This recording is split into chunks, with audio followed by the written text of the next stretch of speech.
Hai teman-teman, apa kabar? Semoga kalian sehat selalu. Perkenalkan saya Mirotul Arofia dari mahasiswa Mercu Buana. Kali ini saya dan bersama rekan saya Agung Lesmana akan membawakan edukasi mengenai data science. Sebelumnya, kali ini tugas pengabdian masyarakat dari Matkul Kapita Selekta. Kami dari Fakultas Ilmu Komputer Teknik Informatika. Untuk materi pertama ini akan dibawakan oleh rekan saya, Agung Lesmana. Silakan. Kalau berbicara tentang data science, apa itu data science? Mungkin bagi Bapak Ibu atau rekan-rekan yang belum mengetahui tentang data science. Data science terbagi atas dua kata, yaitu data dan juga science, di mana kita ketahui science adalah ilmu pengetahuan artinya. Lantas apa itu data? Data merupakan kumpulan fakta yang dapat disajikan dalam bentuk angka, huruf, simbol, atau gambar yang diperoleh melalui proses pengamatan. Dapat kita simpulkan, data science merupakan pengetahuan mengenai kumpulan fakta yang dapat disajikan dalam bentuk angka, huruf, simbol, atau gambar yang diperoleh melalui proses pengamatan. Saat ini kita telah memasuki era informasi. Konon katanya penguasa informasi adalah penguasa dunia. Oleh karena hal itu, banyak pihak-pihak atau orang-orang yang berlomba untuk mengumpulkan data. Sedemikian banyaknya data dikumpulkan menjadi sebuah koleksi yang dinamakan dengan big data. Big data dari koleksi ini dikumpulkan, kemudian diolah dan diproses menjadi sebuah informasi dan juga pengetahuan yang dapat dimanfaatkan oleh pihak-pihak tertentu seperti itu. Bicara mengenai big data, seberapa besar sih big data? Seberapa besar data dapat dikatakan sebagai big data? Apakah besar saja cukup? Di sini saya menemukan 5 dimensi terkait big data. Dimensi yang pertama yaitu volume. Volume itu yaitu banyaknya data yang dapat disimpan. Kemudian dimensi kedua yaitu variety. Variety itu keberagaman data. Data itu ada berbagai macam. Yang pertama data terstruktur, yang kedua data tidak terstruktur, yang ketiga data semi terstruktur. Kemudian velocity. Velocity ini berbicara tentang bagaimana kecepatan data dapat diterima dan diproses. Yang keempat dimensinya yaitu veracity.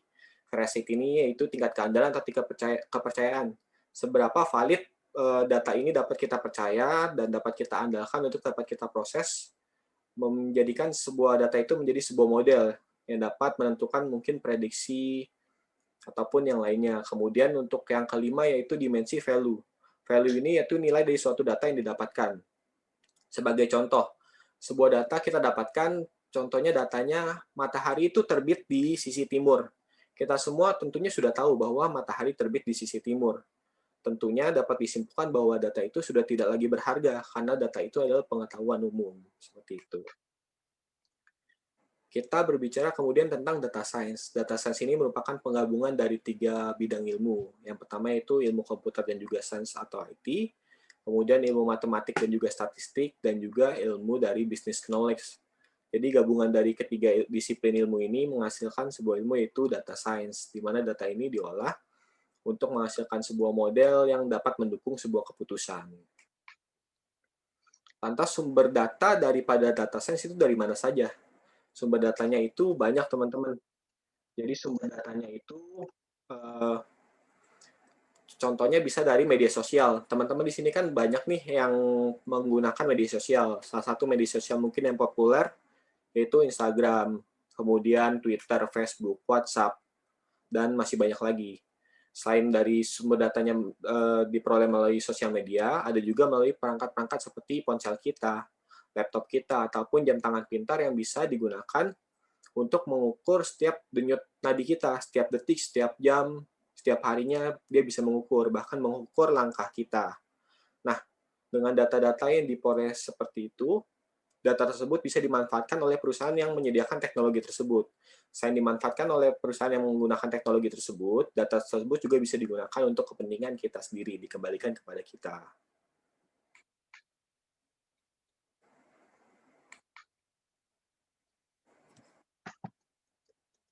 Oke. Kemudian apa yang dikerjakan di data science?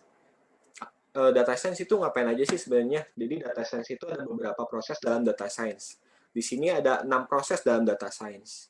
Proses yang pertama yaitu business understanding, di mana kita harus mengerti dulu nih aktivitas apa saja yang dilakukan dalam proses bisnis tersebut. Contohnya yaitu dalam proses bisnis di dunia perbankan. Aktivitas apa saja yang kita lakukan di dalam dunia perbankan, aktivitasnya apa aja. Contohnya mungkin aktivitasnya yaitu menawarkan produk kepada nasabah, terus melakukan transaksi penjualan atau pembelian mata uang asing, dan seterusnya. Kemudian ada juga bisnis di bidang industri kesehatan. Di industri kesehatan itu ngapain aja? Jadi di industri kesehatan kan kita ada perawatan kepada pasien atau pelayanan kepada pasien dan seterusnya. Setelah kita mengerti bisnis tersebut, kita akan mengerti datanya. Di dalam bisnis itu ada data apa aja yang bisa kita gunakan. Contohnya dalam yang dunia perbankan, data mengenai profil si nasabah. Kemudian selain profil nasabah, data mengenai transaksi keuangan nasabah. Kemudian data saldo nasabah itu bisa digunakan semua. Selain itu juga data di bidang kesehatan. Data di bidang kesehatan yang bisa kita ambil tentunya data rekam medis nasabah, data rekam medis pasien, kemudian data tekanan darah pasien ataupun detak jantung pasien yang bisa kita gunakan. Setelah kita mengerti data-data tersebut, kita mengumpulkan data tersebut untuk dapat diproses. Sebelum diproses, kita melakukan yang namanya data preparation atau persiapan data. Bagaimana data ini disiapkan? Contohnya dengan cara melakukan cleaning, yaitu pembersihan data. Kita buang data yang tidak digunakan, sehingga data tersebut bisa kita olah. Bisa juga dengan menggunakan metode transform. Kita ubah data yang kita dapat, karena kan data yang kita dapat itu berbagai macam. Kita ubah menjadi satu format, itu bisa kita gunakan untuk dijadikan sebuah model. Nanti model ini akan dibentuk dari data yang telah kita peroleh. Nanti model ini akan kita lakukan evaluasi, apakah model ini sudah cocok untuk diterapkan dalam sebuah sistem industri atau organisasi. Jika sudah dirasa cukup baik, maka bisa lanjut ke proses selanjutnya, yaitu deployment. Deployment yaitu proses penerapan model yang telah kita buat di dalam suatu industri atau organisasi, sehingga dapat membantu pekerjaan manusia. Nah, di sini ada data zaman dahulu tuh hanya disimpan sebagai catatan, jarang sekali diakses. Seperti contoh, ketika pasien datang ke rumah sakit menemui dokter, pasien tersebut mengutarakan keluhannya. Dokter tersebut pun mencatat keluhannya, mencatat penanganannya. Setelah itu, data yang dicatat itu hanya disimpan di dalam gudang aja, sehingga tidak ada pemanfaatan atau minim pemanfaatan. Kemudian juga pengetahuannya disimpan sebagai tacit knowledge. Tacit knowledge itu adalah pengetahuan yang secara diam-diam atau secara pribadi. Jadi ketika dokter menangani contohnya pasien yang mengidap penyakit kanker. Nah, dokter tersebut berhasil nih menangani pasien ini. Tapi pengetahuan bagaimana cara dia menangani pasien ini hanya disimpan oleh diri dia sendiri. Coba bayangkan bagaimana kalau pengetahuan atau data daripada dokter ini dapat dipelajari oleh atau dapat dilihat oleh dokter-dokter lainnya sehingga penanganan kepada setiap pasien dapat menjadi lebih efektif karena dia belajar dari data pada masa lampau. Ya, titik balik. Di sini sejak memasuki era reformasi, kita kan memiliki titik balik di mana ada 6 hal yang membantu data, di mana data tersebut hanya disimpan, hanya sebagai disimpan atau sebagai catatan. Ini memiliki keterbalikan. Ada 6 hal ini. Yang pertama, sini data pasien. Contohnya ya, jadi dari pasien ini pergi untuk berobat, kemudian dilayani oleh perawat. Perawat ini memberikan tes berupa tes berat badan, tinggi badan, kemudian suhu badan. Nah, dari perawat ini kemudian pasien berkonsultasi ke dokter untuk mengetahui penyakit dari pasien itu sendiri, kemudian pengobatannya bagaimana, kemudian tindakan selanjutnya bagaimana. Nah, data dari dokter tersebut bisa disimpan, kemudian dapat dimanfaatkan oleh pasien tersebut. Nah, dari data yang disimpan tadi, ini bisa dijadikan sebagai data science, bisa dinamakan data science. Kemudian dari data science ini bisa dijadikan sebagai health service atau layanan kesehatan. Nah, dari layanan kesehatan ini bisa dikembangkan kembali untuk menjadi berbagai hal. Di sini ada IoT, Internet of Things, bisa dijadikan sebagai misalkan untuk catatan diagnosa dari dari dokter tersebut, misalkan untuk mendiagnosa secara otomatis atau lain sebagainya. Kemudian ada research collaboration. Jadi research collaboration ini bisa dijadikan untuk kepentingan riset atau penelitian. Nah, data throughput ini bisa dijadikan data security, jadi bisa diamankan untuk pihak-pihak yang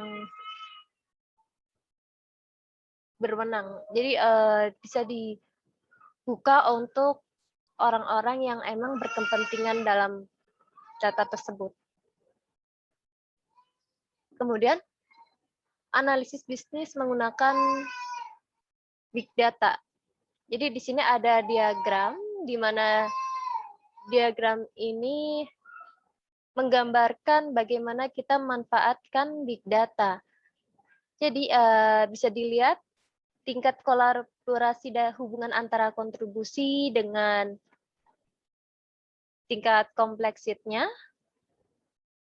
Hal baru yang berhubungan dengan data science ini ada di predictive analytic. Contohnya data mining, text mining, forecasting. Kemudian dari sini kita bisa melihat information and insight focus. Jadi informasi ini bisa berupa dari apa yang terjadi, mengapa itu terjadi, kemudian that will happen, apa yang akan terjadi. Nah, untuk decision focus-nya ini what shall I do. Jadi apa yang harus saya lakukan ke depannya, tindakan ke depannya. Dari tadi, dari information insight focus dan decision focus ini sebenarnya ada lagi untuk informasi di mana ada when, kapan itu terjadi, where, di mana, dan siapa itu terjadi, siapa dan di mana itu terjadi. Kemudian berapa lama itu terjadi.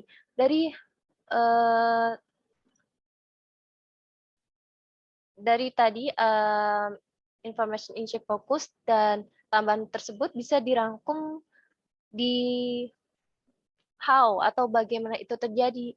Jadi how ini meliputi keseluruhan dari why, what so I do, kemudian dari what, where, dan how long, meliputi semuanya. Kemudian manfaat dari tadi mengenai peristiwa dari titik balik tadi pada rumah sakit, manfaatnya ini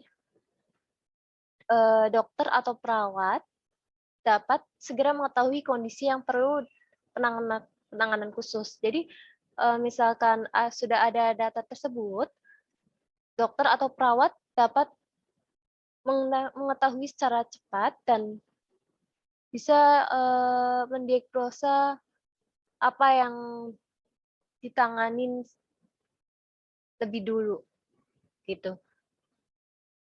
Bisa dikhususkan seperti itu. Kemudian dari pasien tersebut ini manfaatnya ini pasien tidak perlu mengingat secara detail pengalaman perawatan yang lampau. Jadi misalkan pasien tiba-tiba kecelakaan, kemudian dia dalam keadaan koma, si dokter tersebut tidak perlu memperoleh informasi dari pasien tersebut karena kan si pasien tersebut sedang koma atau tidak bisa berbicara, maka dokter bisa melihat dari pengalaman perawatan sebelumnya yang sudah disimpan. Kemudian yang ketiga ini dokter atau perawat bisa memberikan perawatan yang lebih tepat. Jadi berdasarkan dari pengalaman perawatan sebelumnya atau berdasarkan data tersebut yang sudah didiagnosa, dokter atau perawat ini bisa menangani secara tepat apa yang seharusnya pasien lakukan. Misalkan, harus minum obat ini, obat itu, atau harus menjaga kesehatan, harus olahraga, atau harus makan makanan yang 5 sehat, 5 sempurna, 4 sehat, 5 sempurna, mohon maaf. Jadi dari sini kita bisa melihat banyak keuntungan dari data sains tersendiri. Baik, terima kasih mengenai edukasi kali ini. Salam sehat dan sukses buat kalian. Sampai jumpa di pertemuan selanjutnya.